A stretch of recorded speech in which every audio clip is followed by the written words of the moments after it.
Ada dua kitab besar yang jadi pegangan fi ilmil hadis di hadis, yaitu Bukhari Muslim. Saya alhamdulillah tadi pagi ngaji Bukhari, sekarang saya mau ngaji Sahih Muslim tentang Mi'raj. Dari sekian cerita Mi'raj yang mungkin jarang disebutkan adalah riwayat di Sahih Muslim. Di kitab saya halaman 83 saya baca. Di antaranya dijelaskan falamma alawna sama ad-dunya. Jadi di peristiwa Mi'raj yang jarang diceritakan orang itu, Rasulullah itu ketemu Nabi Adam. Dan Nabi Adam itu disebutkan di sini faidan an yaminihi aswidatun wa an yasarihi aswidatun. Dari sisi kanan itu ada kelompok besar, dari sisi kiri juga kelompok besar. Saya baca teks aslinya ya, tabarruk ya, supaya dapat berkah dari bahasa Rasulullah SAW. Ini cerita Nabi ketika ketemu Nabi Adam. Fa idza nazara qibala yaminih dhakhika wa idza nazara qibala shimalih baka. Nabi Adam ketika melihat ke kanan itu senyum-senyum, senang sekali. Tapi kalau melihat ke kiri itu nangis. Lalu Rasulullah SAW tanya ke malaikat Jibril, itu siapa? Itu Adam. Dan yang kelompok di kanan itu ahli surga. Maka beliau kalau melihat senang sekali, dan kalau yang di kiri itu ahli neraka, kalau beliau melihat itu susah sekali. Artinya apa? Betapa susahnya jadi Nabi Adam itu. Jadi kalau misalnya ada koruptor ketangkep gitu ya, yang nangkep ya cucunya, yang ditangkep juga cucunya. Kalau kita punya anak 10 itu, terus yang satu misalnya nyuri milik temannya, milik saudaranya itu, sing naboi ya anaknya, yang ditabui juga anaknya. Kayak apa tersiksanya seorang Nabi Adam? Karena nggak punya pilihan, pasti dari sekian kasus dolim dan mazlum, yang mendolimi maupun yang didolimi itu pasti anak cucunya. Jadi betapa susahnya seorang Nabi Adam. Jadi termasuk kearifan kita sebagai manusia itu belajar dari takdir yang kita hadapi, yaitu keterbatasan kita sebagai manusia. Kita harus bisa ngelola kegagalan, terima qadha qadar. Makanya kata Mbah Mun, abahnya Gus Yasin itu sering cerita ke saya, iman itu paling dhuwur itu iman qadha qadar, khairihi wa syarrihi minallah. Kita harus punya kesiapan iman khairihi wa syarrihi minallah. Bahwa segala kebaikan, segala syar itu sudah digariskan oleh Allah Ta'ala. Kita bisa apa sebagai manusia? Jadi pertama Nabi Muhammad ketemu di as-sama'id dunya, langit paling dekat, itu ketemu Nabi Adam dengan kondisi seperti tadi. Kalau melihat ke kanan itu senyum, karena itu anak-anak beliau, turunan beliau yang ahli surga. Kalau melihat ke kiri itu nangis, karena itu cucu beliau yang ditakdir tidak jadi orang baik. Artinya kalau ada peristiwa sosial apa saja, yang satu zalim, yang satu mazlum, atau yang satu benar, yang satu salah, atau sama-sama benar tapi salah paham, itu semua adalah cucu Nabi Adam alaihi salam, dan itu membuat beliau kadang-kadang dohika, kadang-kadang senyum, kadang-kadang baka, kadang-kadang nangis. Jadi itu yang menjadikan tambahnya arifnya Rasulullah SAW. Saya teruskan.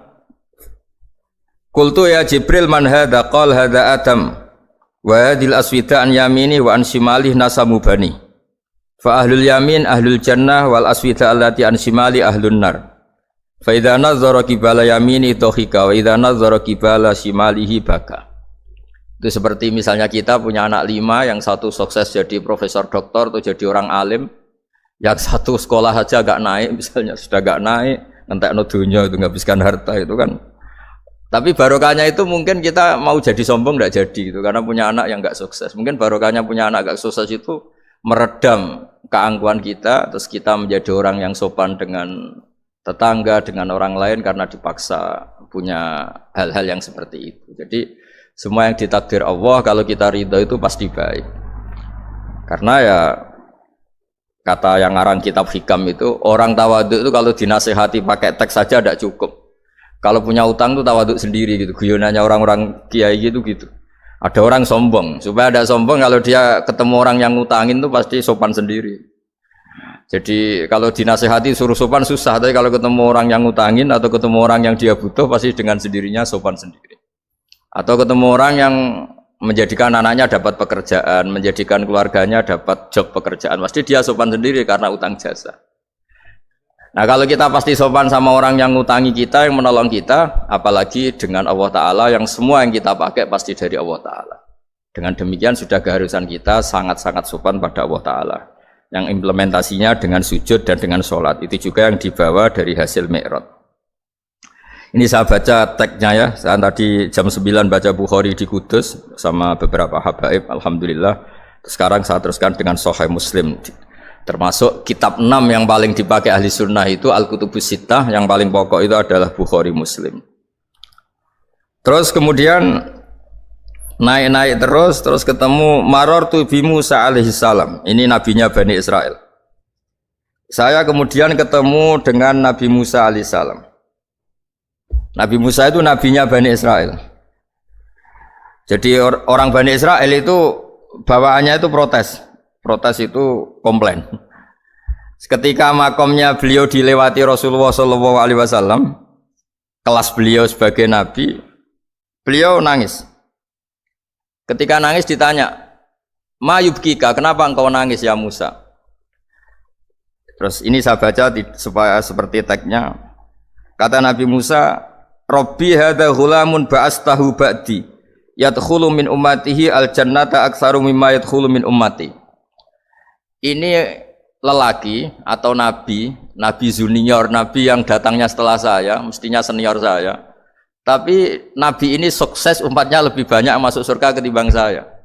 Ini yang bikin saya nangis. Jadi pikirannya Nabi Musa kalau beliau senior, beliau lebih dulu ya umatnya lebih banyak masuk surga. Ternyata enggak. Masih banyak umatnya Rasulullah SAW. Dan ini gaya beliau yang suka protes itu berkah karena protesnya orang soleh. Saya ulang lagi, apa-apa kalau dilakukan orang soleh itu pasti barokah. Ketika Rasulullah dapat perintah 50 sholat, itu Nabi Ibrahim pertama yang dilewati karena di langit paling atas dibanding nabi-nabi yang lain. Itu Nabi Ibrahim diam karena beliau tidak punya tradisi protes. Semua nabi diam karena Allah memerintahkan pasti sudah bagus lah, sudah diukur kekuatan hambanya. Tapi ketika Nabi Musa, beliau orang pertama komplain. Dapat apa kamu ya Muhammad? Dapat 100 sholat, dapat 50 sholat. Apa komentar Nabi Musa? Umat saya lebih gagah-gagah, lebih keren-keren. Pernah saya uji itu tidak ada yang mampu, apalagi umat kamu. Maka kamu mintalah keringanan. Fas'alhu takhfif, kamu harus minta keringanan. Masyhur itu riwayat itu. Kemudian Nabi minta keringanan sama Allah dipotong hanya 5. 5 masih 45, dipotong lagi 5 masih 40 sampai 9 kali pemotongan, akhirnya jadi 5 sholat. Itu satu menjadi pelajaran bahwa hubungan dengan Allah Ta'ala itu tidak perlu malu, karena Allah itu suka kalau dimintain. Mestinya kan dipotong 5 minta lagi sungkan, dipotong lagi 5 minta lagi sungkan, tapi ternyata berkali-kali. Bahkan ketika sudah 5 itu Nabi Musa masih bilang, ya Muhammad minta lagi keringanan. Jadi kalau itu dikabulkan itu jadi tidak ada sholat itu kalau 5 masih minta.